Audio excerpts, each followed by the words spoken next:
First, I should begin by saying that the shiur is Le'ilu Nishmat Avimori Dov Ber Meir Ben Ruben Halevi Imi Marati Rachel Bat Harav Michael. And begin by saying that the parsha of Vayishlach. Can we have one more name? Yes, we can. Chanabat Miriam Leah. Chanabat. The yard site tonight. Wait, Chanabat. What's the father's name? Oh well. Yeah. Oh, Bat Bear. Chanabat. Bear. Bear. Okay. And who? And this is. It's the mother of a friend of mine. Okay. Whose yard site is this evening? Fine. Welcome, Eileen. I don't know if you can hear me yet. Okay. And so tonight we're going to be talking about parsha of Vayishlach.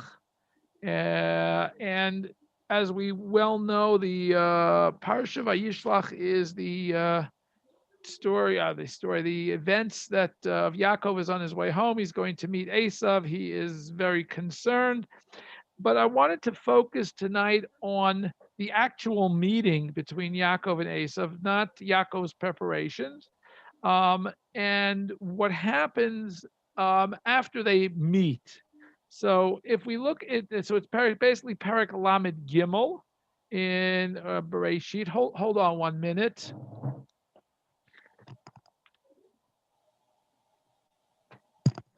Sorry about that.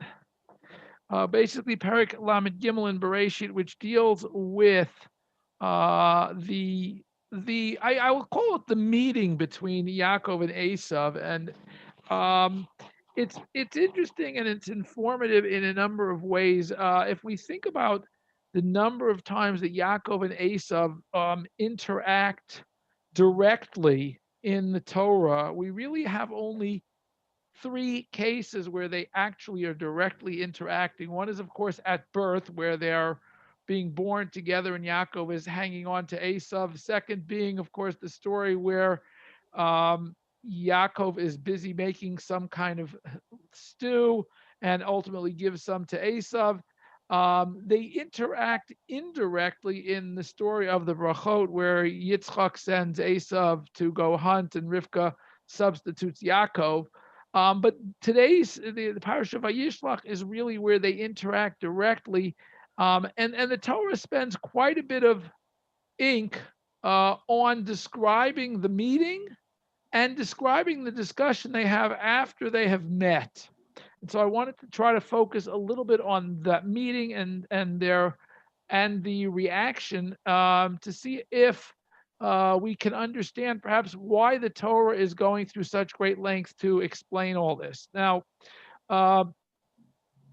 first and foremost, it tells us how how each of the individual children or groups of children, I guess, of Yaakov all approach Eisav after Yaakov has already approached Eisav.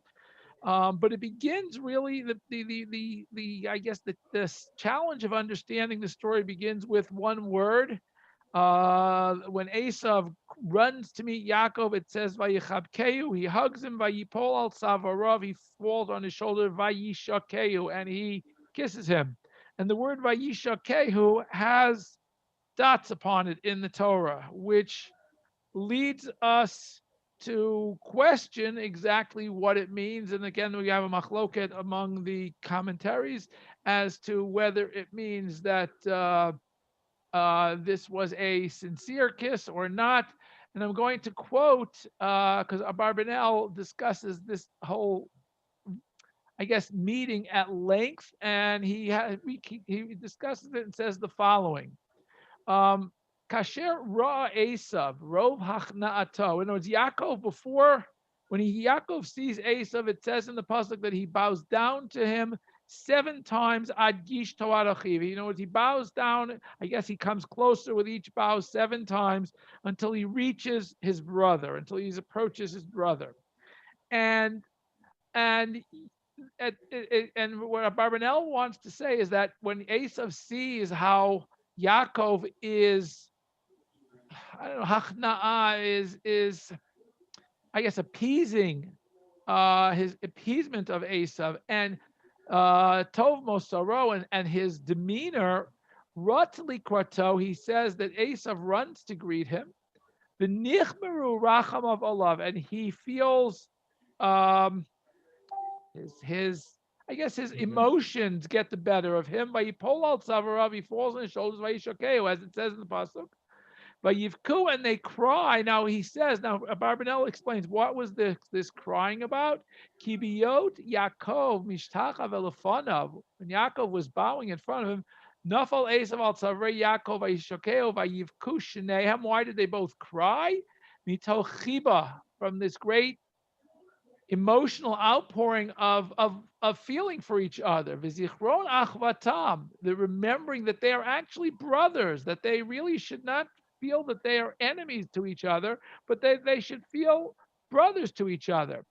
Vashanim shenifredu, and all the years that they were separated, that they couldn't interact as brothers, shloro ish et achiv, that each one did not see, they didn't see each other. So they've been separated for all of these years, according to, I mean, clearly it's at least 20 years, because we know that Yaakov was with Lavan for 20 years. But according to, Rashi, with quoting the Gemara and Megillah, it's almost 35 years that they've been separated since the incident with the brachot. And perhaps there's a little bit of nostalgia. Somehow, when Barbanel wants to suggest that there is some feeling that there of achva, of brotherly love. And that's why there's this emotional reconciliation. Even though, again, Yaakov, as I said, as we go through the entire chapter leading up to this, Yaakov is very full of trepidation about how this meeting is going to play out, especially when he learns the fact that Eisav is traveling at the head of an army of 400 men. He is very concerned. But nonetheless, it appears from, at least Abarbanel wants to explain the psukim in their literal sense, in their simple sense, and say that this entire meeting, that Yaakov's entire preparation through appeasement, through setting him, giving this deferential treatment to Eisav, seemingly has done the trick. That's what Abarbanel wants to say, that as a result of all of this that Eisav has experienced, he is filled with emotion, with love for Yaakov, and gives him a sincere kiss. And if we look at the dialogue that follows, it seems to follow that Eisav seems to want to start a reconciliation and perhaps, have a better relationship with Yaakov going forward. And it seems that Yaakov is the one who wants to keep his distance as we're going to go through the rest of the dialogue in a little bit.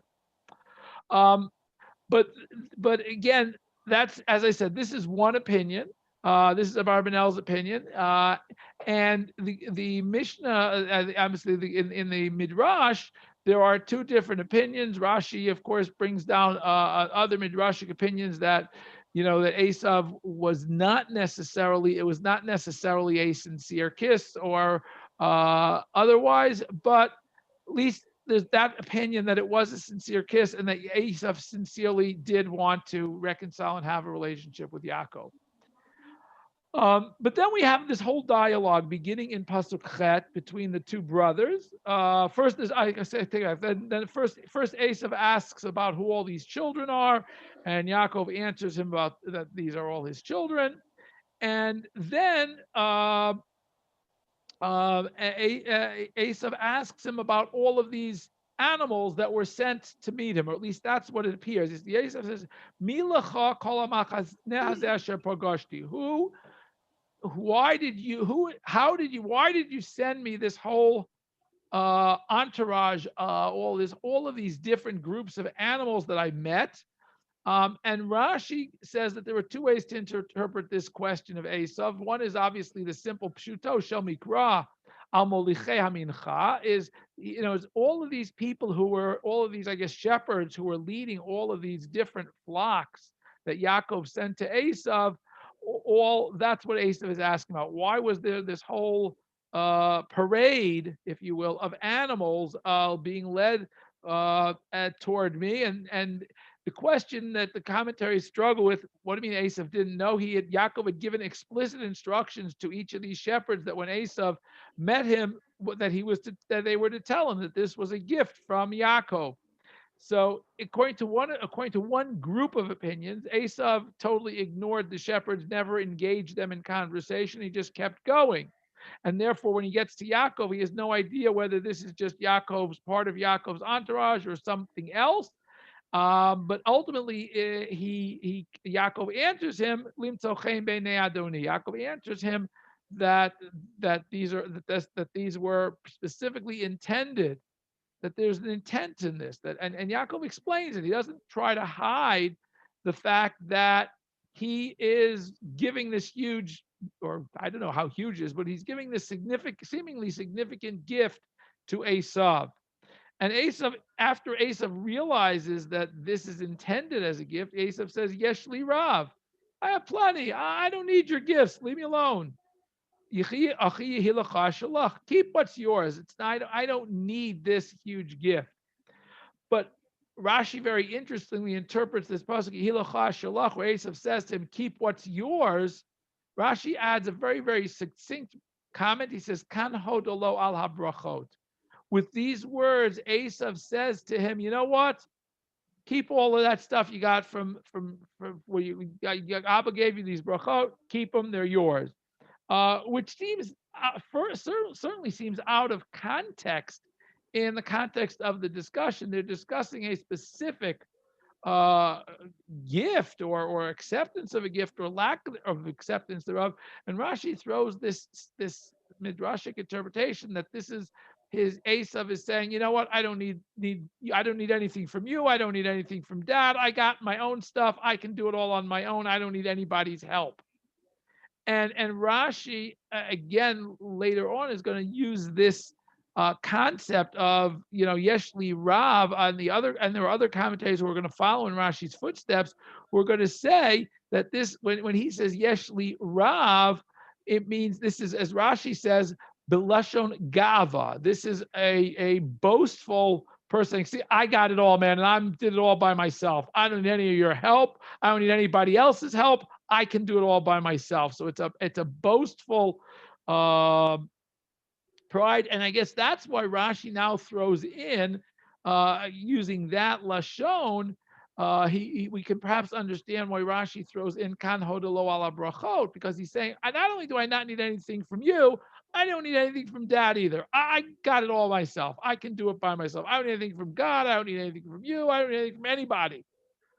And that's why Rashi interprets his sentence of Yesh li Rav in the context of Achi Hilach Lach, which seems a rather stretch for Eisav just simply saying, hey, you know what? I got enough. I don't need what you're giving me. But Rashi wants to read more into it, especially when we go to the next verse where, or 2 verses later, where it says, Vayiftzar bo vayikach. So Yaakov presses him a little bit more. He says, come on, take it. It's okay. And he accepts it. And perhaps because he accepts it, that's what leads Rashi to say, or the Midrashim that Rashi is quoting to say, that Eisav really didn't necessarily not want it. He was perfectly willing to take it, but he wants to be, appear to be magnanimous. And yet, if we read between the lines, he's clearly being boastful and denying the fact that he needs anybody else's help, even though he's perfectly willing to accept a gift. As a matter of fact, I'm going to hold on a minute. I got to remember who it is who said this. 1 minute.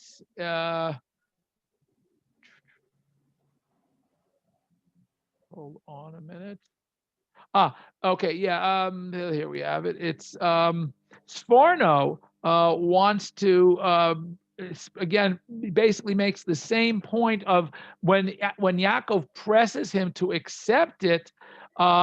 he makes this very interesting point. He compares it to Elisha. We have a case in the Navi where Naaman comes to Elisha and after being healed wants to give him a gift for healing him. And Elisha, and it says, "Vayiftzar bo lokachat vayima'ain." And in that case, it says, even though he pressed him very hard, he urged him to accept this gift, he refuses the gift. And he contrasts this to Eisav, to show that even though he was being, he was seemingly being politically correct and saying, "Nah, I don't really want it," ultimately he is willing to accept it.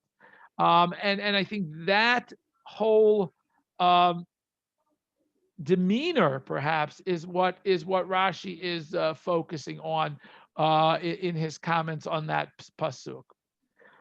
Again, the parsha then continues with Yaakov again, as I said, pressing Eisav to accept it, and Yaakov reminding Eisav that even though he might not need it, we also have to understand, and this is a very important lesson I think Yaakov wants to teach us, why this whole part of this reasons this dialogue is here, is the fact that every time there is a gift given, there are two people whose feelings have to be considered: the giver and the receiver. And oftentimes when we are in one or the other of those positions, we don't always remember to focus on the other position and the feelings of the other person. And I think that's a very critical component that Yaakov wants to teach us here, that when we are giving a gift or receiving a gift, that we need to be doing it for the right reasons, A, and B, that we need to be considering and considerate of the feelings of the person on the other end. And this is, I think, especially true. Yaakov is reminding Eisav that, hey, you may not think you want this gift or need it, but it means a lot to the giver for you to accept this gift. You would be doing a great favor to the giver of the gift by accepting it magnanimously or appropriately.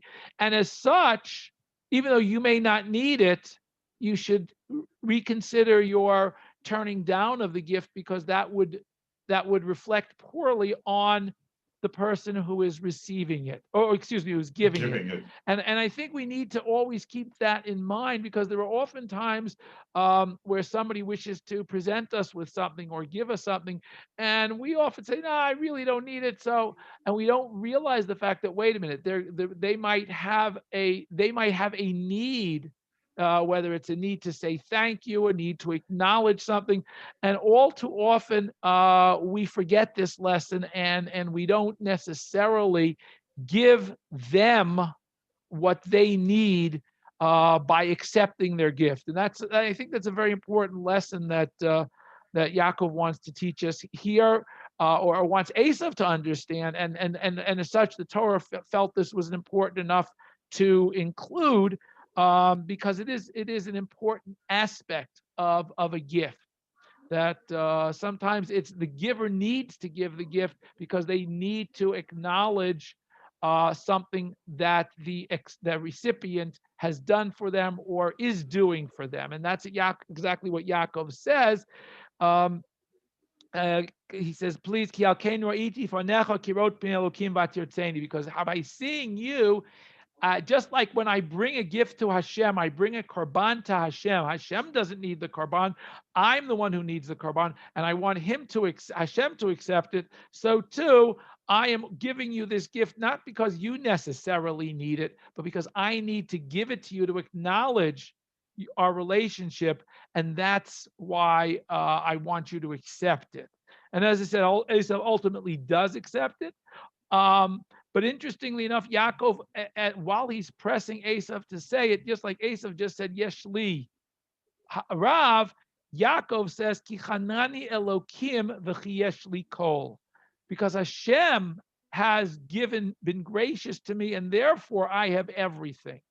So Yaakov is equating a number of different things here, again, to teach us a number of different lessons in this dialogue, which is why the Torah recorded it. Number one, that when we understand that Kichanani Elokim, that Hashem has been gracious to us, we should understand that Yeshli Kol, Hashem has granted us that we have everything that we need to succeed in life, to be to move forward in life. And that is a critical component of the Yaakov outlook on life. The Torah outlook on life is that Hashem has blessed us, that life itself is a blessing, that we have, Hashem has given us the intellectual, the material, things that we need to succeed in life and to be able to live a Torah life. When we understand that Ki Chanani Elokim, then we will realize Yesh Li Kol, that we have everything we need. So we have this understanding that Yaakov has, that what he has is what he needs. That doesn't mean, by the way, that he's not going to go tomorrow to work and work. It means that he understands that what HaKadosh Baruch Hu provides for him is what he needs, and he doesn't need to be going and illegally trying to obtain things that are not within his purview. Legally, yes, but not illegally. And that's, I think, the concept of Ki Chanani Elokim V'chi Yesh Li Kol, as opposed to Esav's perspective of Yesh Li Rav. I got plenty. I can always use some more. So if I take some here, I take some there from somebody else, that's okay. But when we realize that it's Ki Chanani Elokim, that it's through Hashem that I have things, then we realize that Yesh Li Kol. So I think those are, again, another aspect of why this dialogue is here, to teach us that lesson also. And ultimately, I think the final lesson that Yaakov wants to teach us is really in the last couple of psukim. Eisav, after accepting the gift, says, "Vayomer nis'av v'nelecha," let's go to get travel. "Va'elcha l'negdecha," and I'll walk alongside of you. We'll go together. And Yaakov basically says to Eisav, "Thank you very much for the offer, but you go at one pace. You're a bunch of army. You're a soldier. You're moving at one pace. I got children. I got cattle. I got to move a lot slower in life." And even though Eisav then offers, "Okay, so I'll leave you some people to guard," Yaakov says, "Thanks very much, but you go your way, and I'll catch up to you." And the commentaries again have this whole discussion about what is, again, first and foremost, what is why is the Torah recording this whole dialogue between Yaakov and Eisav, and what are we supposed to be learning from it? So the first I'm going to quote from Ramban, who quotes from the Midrash, says the following. In terms of what is Yaakov trying to teach us by this part of the dialogue. He quotes the Midrash Rabbah says the following: Rabbi Yanai kiat havisalik lemalchute hava mistakel bahada parshata v'lo avnase b'mei romain. That Rabbi Yanai, whenever he would travel to represent the Jewish people for the Roman Empire, before he would leave, he would review this parsha, and he would try to learn the lessons of the parsha, and he would never allow the Romans to travel with him. In other words, after he left, when the mission was successful, if they wanted to send an escort with him, he'd say, "No, thank you, that's okay, I don't need it." Okay, why? Because again, he learned from Yaakov this lesson that you don't need not to travel alongside them. And then the Midrash continues. One time he forgot to study. For some reason, he didn't have time. He was running late. I don't know. He didn't study the parsha, and he allowed the Romans to travel with him. Until by the time he got to Akko, he already had to sell basically his overcoat. Because again, why? Because they traveled so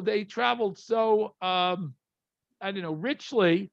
Their expenses, they basically ate up everything he had. They used up everything he had by traveling with him. So because as we say, as the Ramban ends the Midrash, that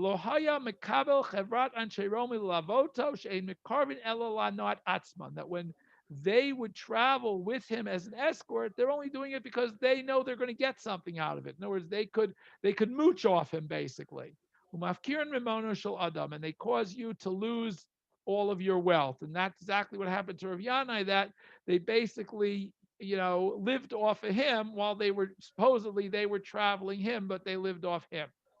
And so Ramban says that Yaakov is trying to teach us a lesson here, very important, that we have to be careful who's traveling with us and whether they are traveling with us for our benefit or for their own benefit, because it's very easy for somebody to say, oh, I'll go with you, but you're paying all the bills.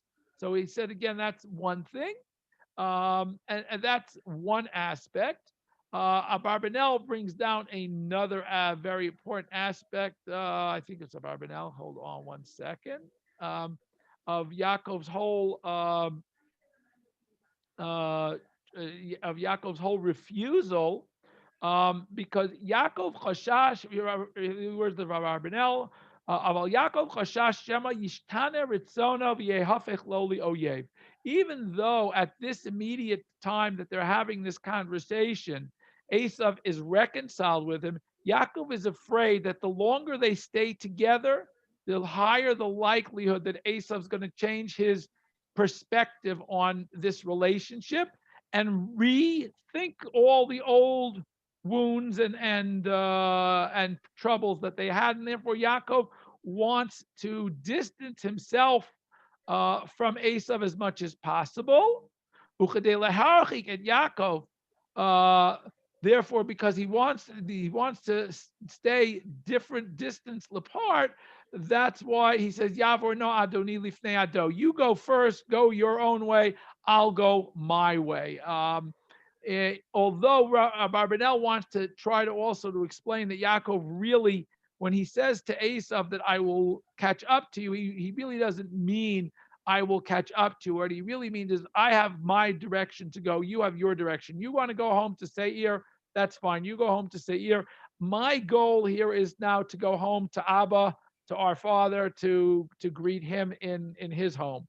And so again, the Yaakov's perspective or Yaakov's lesson here is that even though people who you don't know, who may be friendly, may not be friendly, the longer you allow them or stay with them, you may be setting yourself up for problems down the road.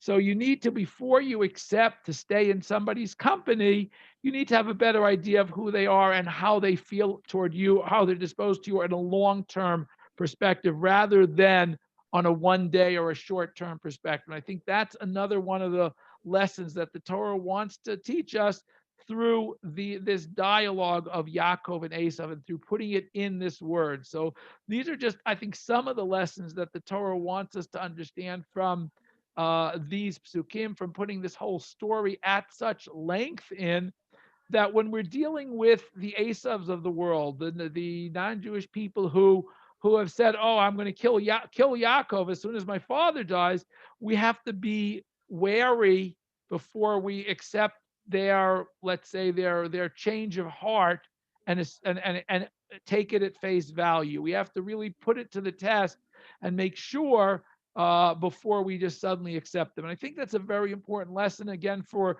Jewish leaders, for Jewish people around in general, that we have to be careful when we're dealing with potential enemies because of the frailty. But again, if we go back to the beginning of the parsha and the fact that Yaakov, when he's about to meet Esav, goes back and takes three different courses, we have to always remember that those lessons too, that it's not enough to rely on our own selves. We also have to rely on our faith in Hashem and our daven and our tefillot to Hashem, as well as our negotiating skills. And ultimately, if all else fails, we have to be prepared to fight when the time comes too.